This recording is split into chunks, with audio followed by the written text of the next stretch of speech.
Čia Energy Digest – tinklalaidė, kurioje apžvelgiame, kas geresnio pastarąją savaitę įvyko mūsų energetikos sektoriuje. Baigėsi trečioji 2021 metų savaitė.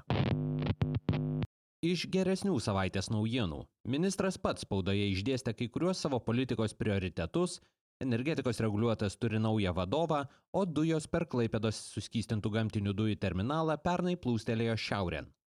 Iš tokių vidutinių naujienų atsijungė Litpolink elektros jungtis, o automatinės apsaugos sistemos nutraukė Astravo atominės elektrinės bandymus. Be visų šių dalykų, Ignitis grupės akcininkė kol kas nepuls atšaukti vadovų skatinimo, o į Europą atėjusi žiema spustelėjo energetikos sistemas. Štai papunkčiui. Niekas negalės pirkti mūsų politinės valios. Jungtis su europiniais elektros tinklais. Tikslas yra turėti kiek įmanoma žemesnę kainą. Их энергетическое кольцо. Это создает для нас проблемы. Mėnesį pareigas einantis energetikos ministras Dainius Kreivys davė palyginti platų interviu naujienų agentūrai BNS. Tiesa, itin didelių siurprizų jame nepasitaikė. Ministras ir toliau kartoja tezę, kad dar gilesni duomenys rodo, kad elektra iš Astravo atominės elektrinės patenka į Lietuvą, jie suprekiaujama ir mes ją suvartojame. Anot jo, Latvijai prekiauja baltarusiška elektra. Šiuos teiginius grindžiančių duomenų ministras ir toliau nepateikia, tačiau anot jo su tokia analize sutinka Litgrid ir Vert. Pastaroji šią savaitę teigia, kad nepaisant kintančios išbandomo Astravo atominės elektrinės pirmojo bloko galios, pokyčių elektros prekyboje neužfiksuota. Europos komisija taip pat tikina, kad Latvijai baltarusiška elektra neprekiauja. Ministras taip pat teigia, kad vėluoja 4 sinchronizacijos projektai. Vienas jų – Litpolink transformatorinės išplėtimo projektas vėluoja dėl koronaviruso pandemijos. Dar 3 pagrindinių projektų ministras neįvardino saugumo sumetimais, tačiau patikino, kad jie vėluoja ir smarkiai. Visgi, matoma galimybių galutinę sinchronizacijos datą, kuri priklauso nuo Harmony Link jungties statybos, paspartinti 3–6 mėnesiais. Ministras taip pat patvirtino, kad planas 2023 metais skelbti jūrinio vėjo jėgainių aukcioną nebuvo padengtas balansavimo paslaugomis, tad konkursas įvyks po to, kai bus išvystytos sisteminės paslaugos. Anot ministro, konkurso gali tekti palaukti ir iki 2025 metų. Vėlesnė projekto įgyvendinimo data nepakenktų šalies strateginiams žaliosios elektros gamybos tikslams 2030 metams. Finansų ministrė Gintarė Skaistė patikino, kad anksčiau Seimo komitetuose susirūpinimą sukėlusi Ignitis grupės vadovų premijavimo akcijų opcionais programa šiuo metu keičiama nebus. Pokyčių į nustatytus tikslus galėtų įnešti tik būsima stebėtojų taryba. Dabartinės kadencija baigėsi rugpjūčio pabaigoje.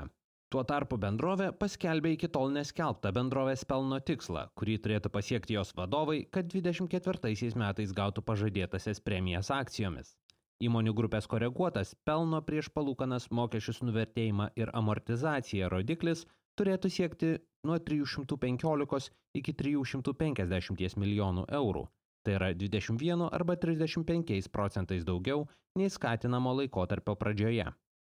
Nuo to priklausys 30% premijos, 40% priklausys nuo įmonių grupės akcijų vertės, 20% nuo įdiegtos žaliosios generacijos, o dar 10% nuo progreso mažinant taršą.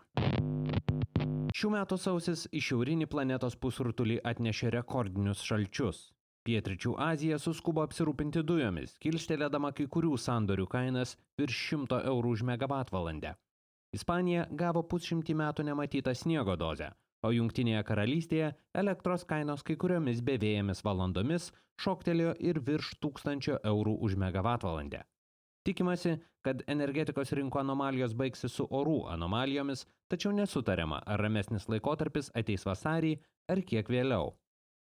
Nord Pool sistemos kaina sausį 2 kartus šoktelėjo iki beveik 70 eurų už megavatvalandę. Palyginti, gruodį jos laikėsi 10–30 eurų už megavatvalandę ribose. Baltijos šalių ir Suomijos elektros rinkose kainos susivienodino ir prieš savaitgalį šoktelėjo iki 78 eurų už megavatvalandę. Tokių kainų užteko, kad elektra į Lietuvą pradėtų tekėti iš Lenkijos. Švedijoje elektros kaina formavosi 50–55 eurų už megavatvalandę ribose. Gausios, nors senkančios dujų atsargos Europoje leidžia kainai augti sezoniškai. Ji sausį laikosi apie 20 eurų už megavatvalandę, palyginti su 15 eurų gruodį. Mūsų regione taip pat nuo maždaug 14,5 eurų gruodį dujų kainos per sausį palypėjo iki 18,5. Kiek aukštesnės kainos laikosi Suomijoje, jas čia augina nepakankamai pajėgus Baltic Connector dujotiekis iš Estijos. Bendroje Latvijos ir Estijos kainų zonoje dujų kainos yra eurų ar kiek mažiau mažesnės nei Lietuvoje. Čia kainos laikosi arti indekso.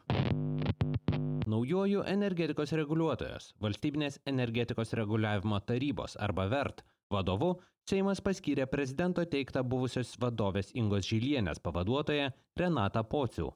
Naujasis vadovas radikalių pokyčių neatneša. Jis jau anksčiau žiniasklaidai teigė, kad Lietuvos pasiūlyta kartu su reguliuotojų pernai kurta prekybos elektra su Rusija metodika neužtikrina antiestravinio įstatymo įgyvendinimo ir turėtų būti tobulinama.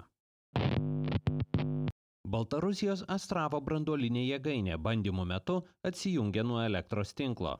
Taip nutiko anot baltarusių dėl suveikusių jėgainės generatorių saugos sistemų.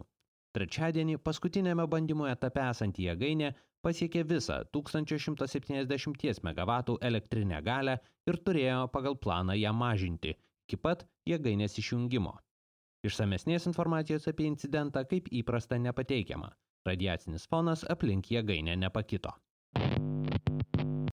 Savaitės pabaigoje išsijungė Lietuvos ir Lenkijos elektros jungtis Litpol-Link. Atsijungė viena iš 2 jungties grandžių, tuo metu antroji buvo atjungta ruošiantis jungties išplėtimui. Detalios gedimo priežastys paaiškės atlikus tyrimą. Gedimo metu jungtimi elektra buvo importuojama iš Lenkijos. Atsiradusi 492 MW elektros trūkumą kompensavo vietinę elektros gamybą. Dėl gedimo elektros energijos kaina Lietuvos kainų zonoje šoktelėjo nuo 51 iki 78 eurų už megavatvalandę.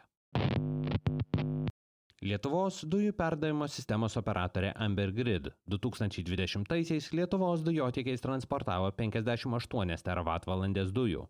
Tai yra 4,5% daugiau nei 2019-aisiais. Baltijos šalių ir Suomijos vartotojams bendrovė transportavo rekordinės 33 teravatvalandės gamtinių dujų, 12% daugiau nei prieš metus. Dėl palankių suskystintų gamtinių dujų kainų 65% per Lietuvos dujų sistemą į ES patiektų dujų buvo importuota per Klaipėdos suskystintų gamtinių dujų terminalą. Pernai dėl sudarytų sąlygų veikti Elektrėnų elektriniai 7% augo ir dujų vartojimas Lietuvoje. Jis siekia 25,1 teravatvalandę. Šiam kartui tiek. Jei tinklalaidė jums pasirodė įdomi, prenumeruokite. Energy Digest rasite bet kurioje podcastų programėlėje. Papasakokite apie tinklalaidę draugams, bendradarbiams, pažįstamiems. Galbūt jiems energetikos naujienos taip pat bus įdomios. Šis podcastas kuriamas to paties pavadinimo naujienlaiškio pagrindu. Jei mėgstate naujienas ir skaityti, o ne tik jų klausytis, laidos aprašyme rasite nuorodą, kurią sekdami galėsite užsiprenumeruoti naujienlaiškį. Kaip bene viskas šiame gyvenime, Energy Digest ilgainiui atsiduria socialiniuose tinkluose. Aprašyme rasite visas navigacijai reikalingas nuorodas. Taip pat ir į Patreon platformą, kurioje galite tapti tinklalaidės rėmėjais. Ačiū, kad klausėtės. Su jumis buvau aš, Naglis Navakas. Iki kitų kartų.